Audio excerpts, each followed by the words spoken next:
Darren, if you had the year, and you just mentioned him there now, of Micheál Martin right now, what would you be asking him?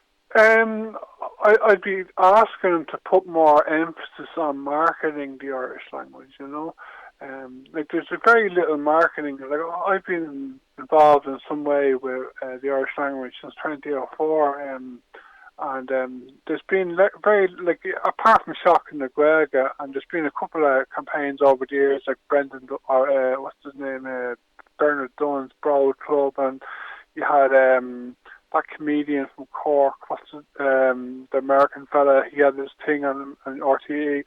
And recently RTE, Roddy and Gaeilge to have a couple of ads on RTE, television ads on social media, which are great as well. But they've kind of generally been, like, there's not proper marketing going on of the Irish language apart from Shock and Gaeilge.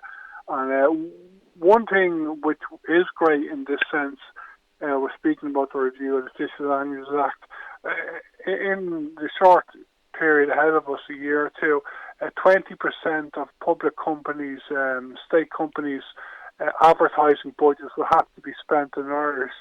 So most of that 20% is going to be spent on the Irish language media. So it will mean that in the not too distant future, generally state ads on TTCAR and Irish language radio stations will generally be in Irish, and there'll also be some on the English language media.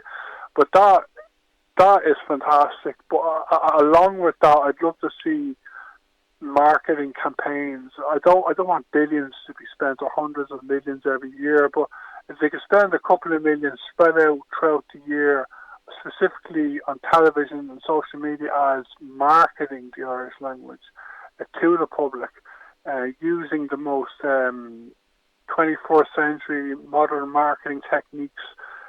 We haven't had much of it. So if you could see that, I'd be delighted. I think it's shocking that we haven't had much of it throughout the decades,